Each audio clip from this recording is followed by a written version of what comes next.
سوال قتال کے متعلق جو قرآنی آیات ہیں کیا وہ موجودہ حالات میں ہم پر صادق آتی ہیں؟ اگر ہاں تو کس طرح، اگر نہیں تو اس کی کیا وجوہات ہیں؟ قتال کی جو آیات ہیں وہ قتال فی سبیل اللہ، اس کے حوالے سے ہمارے موجودہ حالات کے اوپر وہ نہیں منطبق ہوتی، اس لیے کہ اس کے لیے ضروری ہے یا تو حکومت ہے جو خالص اسلامی ہو، وہ جہاد کرے گی تو وہ قتال فی سبیل اللہ ہوگا، خالص اسلامی حکومت، یا ایک تحریک ہے، دعوت ہے، تحریک ہے، تو وہ تحریک ان تمام مراحل سے گزری ہو کہ جو لوگ اس میں حصہ لے رہے ہیں وہ اپنی سیرت اور اپنا تزکیہ کر چکے ہوں، اپنے آپ کو حرام سے پاک کر چکے ہوں، ایک امام سے بیعت کر چکے ہوں، ایک امیر کی زیر قیادت جو ہے وہ جہاد ہو رہا ہو، تو یہ شکل ہو تو قتال فی سبیل اللہ جائز ہو جائے گا اور وہ اس پر منطبق ہو جائے گا۔ بحالات موجودہ نہ وہ شکل موجود ہے نہ یہ شکل موجود ہے۔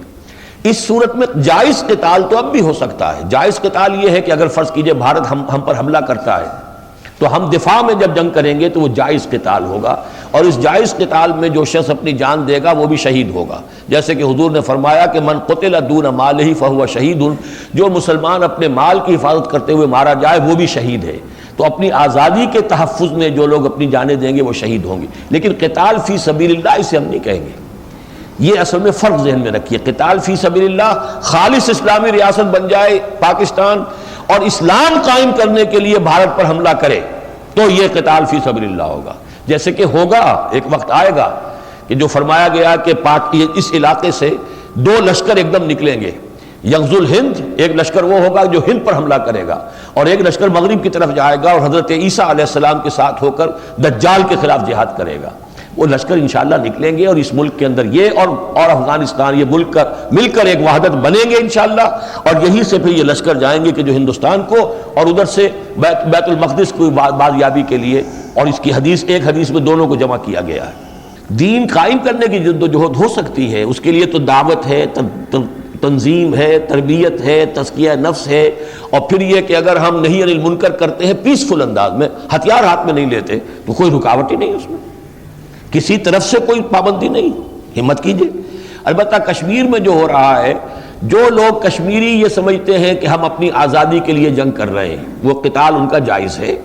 اور وہ اس میں اگر جانے دے رہے ہیں تو وہ جائز ہے اور وہ شہید ہوں گے، لیکن یہ کہ میری ذاتی رائے یہ ہے کہ یہ کام ان کے لیے حکمت عملی کے اعتبار سے غلطی کی ہے۔ انہوں نے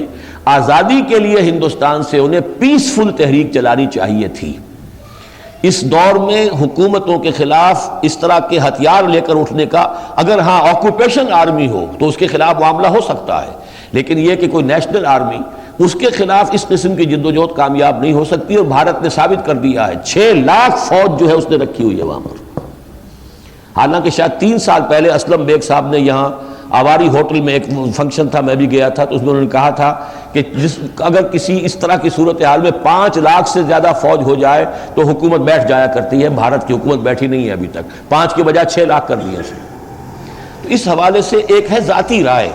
دوسری یہ کہ اگر انہوں نے یہ شکل اختیار کی تو انہیں حق حاصل ہے، وہ اس کے لیے اپنی آزادی کے لیے جنگ کریں۔ البتہ پاکستانیوں کے لیے سوچنے کی بات یہ ہے کہ ہماری جد و جہد کا پہلا مرکز وہ پاکستان ہے، اسے ہم اسلام کا گھر بنا نہیں سکے تو کس منہ سے ہم اسلام کے نام پر جا کر کہیں اور جنگ کر رہے ہیں؟ باقی وہ آیت جو کوٹ کی جاتی ہے کہ تمہیں کیا ہو گیا ہے، ان کے جو مستضعفین ہیں من الرجال والولدان، ان کی مدد کیوں نہیں کرتے؟ لیکن سوچئے وہ کن سے کہا جا رہا تھا؟ ان سے کہا جا رہا تھا جن کے اپنے، جنہوں نے اسلامی ریاست قائم کر لی تھی، ان سے کہا جا رہا تھا۔ مکے میں بیٹھے ہوئے تو نہیں کسی کو اجازت دی گئی، اور ان میں بھی یہ کہا گیا ہے کہ الا علی قوم بینکم و بینہم میثاق، سوائے اس کے کہ کوئی مسلمان جو ہے وہ اگر کسی ایسے قبیلے سے تعلق رکھتے ہیں جن کے تمہارے اور ان کے درمیان اگر میثاق ہے، قول و قرار ہے، کوئی عہد ہے، تو تم مسلمانوں کی مدد بھی نہیں کر سکتے۔ یہ قرآن مجید کی آیات ہے۔ لیکن ہمیں تو بدقسمتی یہ ہو گئی ہے ہماری کہ ہمیں تو قرآن مجید سے تو رہنمائی لینی نہیں ہے،